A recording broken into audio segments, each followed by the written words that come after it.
দর্শক, passport, visa কিংবা border বা সীমান্ত ছাড়িয়ে পৃথিবীর প্রায় 200 কোটি মানুষকে যে শব্দটি একই প্ল্যাটফর্ম বা একই ছাতার নিচে নিয়ে এসেছে সেটি হলো ইসলাম। পৃথিবীর মোট জনসংখ্যার প্রায় 24% হলো মুসলিম। এর মধ্যে সংখ্যাগরিষ্ঠ মুসলিম দেশের সংখ্যা প্রায় 49টি। তো দর্শক, ইসলামের জন্য স্বার্থহীনভাবে কেউ যদি ন্যূনতম কিছু করে থাকেন, তাদের প্রতি শ্রদ্ধা রেখে শুরু করছি আমাদের আজকের প্রতিবেদনটি।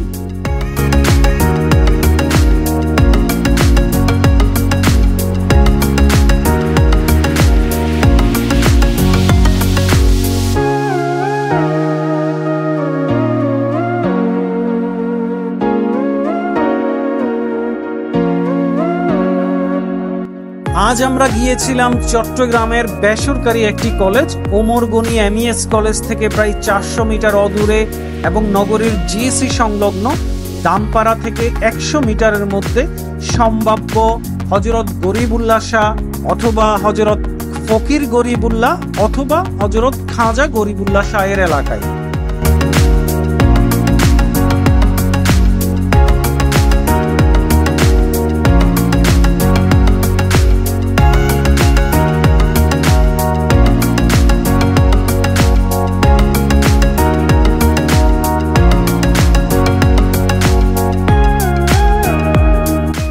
দর্শক, সম্ভাব্য বলছি মূলত দুটি কারণে।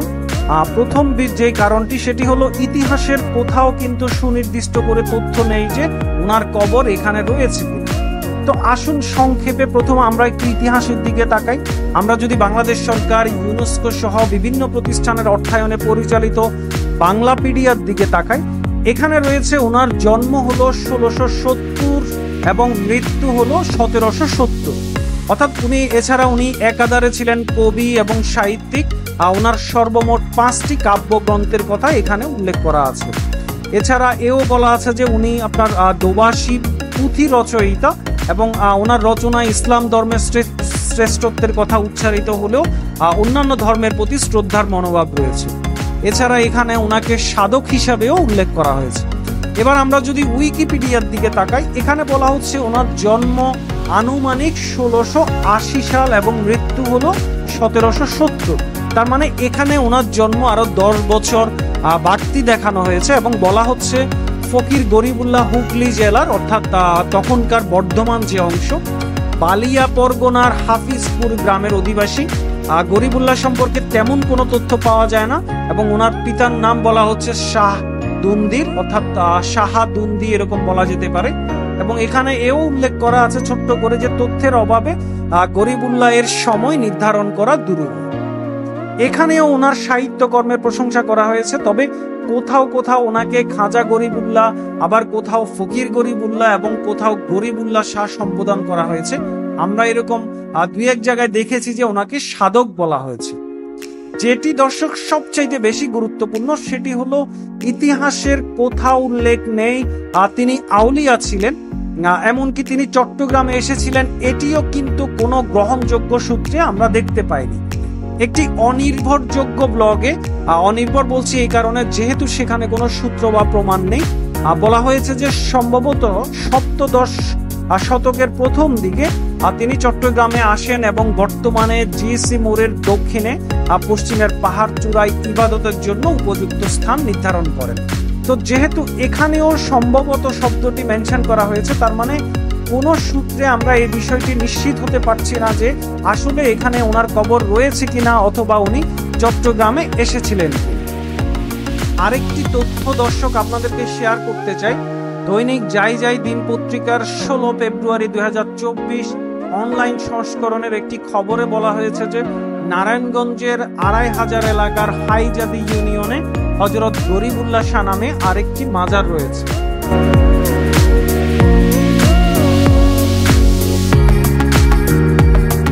তো দর্শক, চলুন আমরা ভেতরে প্রবেশ করি এবং এখানকার সার্বিক বিষয়গুলো আমরা আপনাদেরকে দেখানোর চেষ্টা করি।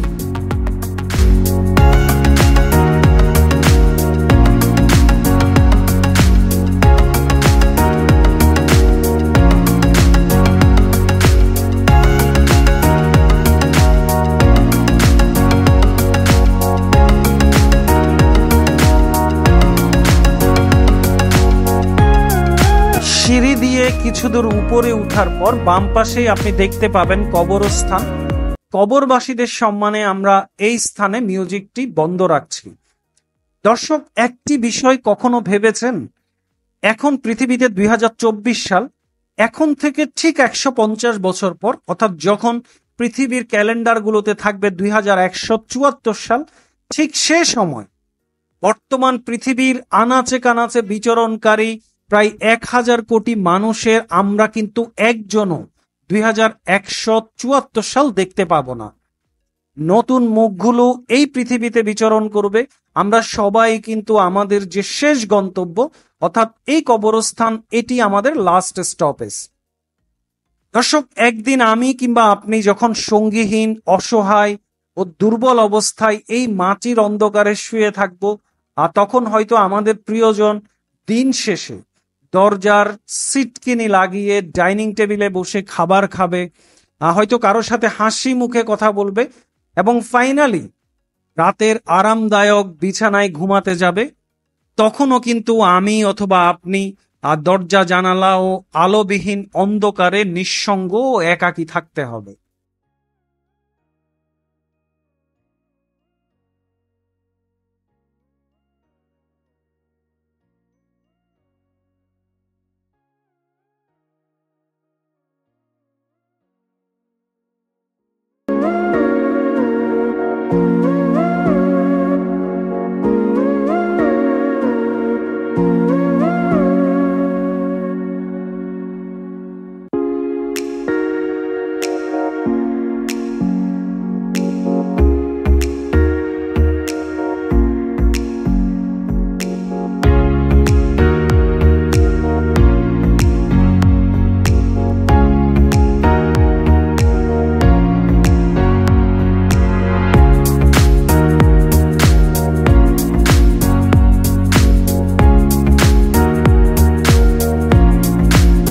দর্শক, সরাসরি সিঁড়িতে উপরে না উঠে আমরা একটু ঘুরে কবরস্থানের সিঁড়ি হয়ে উপরে উঠে আসলাম।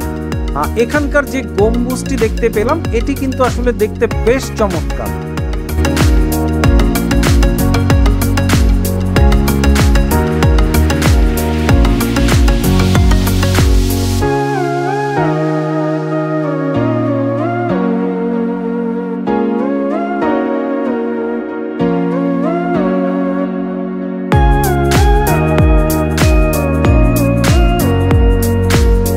দর্শক, যদিও আমরা এক্স্যাক্টলি জানি না হযরত গরিবুল্লাহ শাহ কোথায় আছেন, তারপরেও সাধক হযরত গরিবুল্লাহ শাহ যেখানেই থাকুন, ওনার সম্মানে আমরা এই স্থানটিতে মিউজিক অফ রাখছি।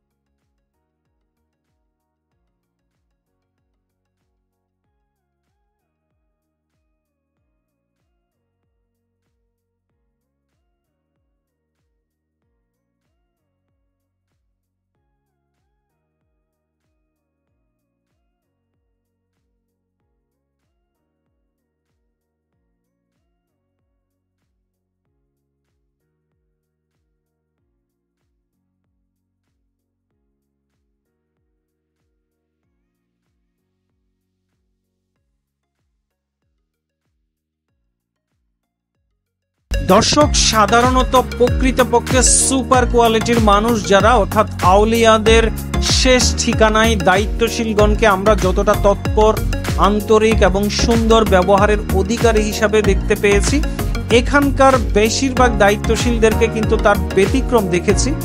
এর সঠিক কারণ আমরা বলতে পারছি না। আশা করছি সংশ্লিষ্ট কর্তৃপক্ষ স্থানটি রক্ষণাবেক্ষণে প্রকৃত যোগ্যদেরকে দায়িত্ব দেবেন। তো দর্শক, যে যেখানে আছেন সবাই ভালো থাকবেন। আপনাদের প্রত্যেকের ব্যক্তিগত নিরাপত্তা প্রত্যাশা করি। আসসালামু আলাইকুম।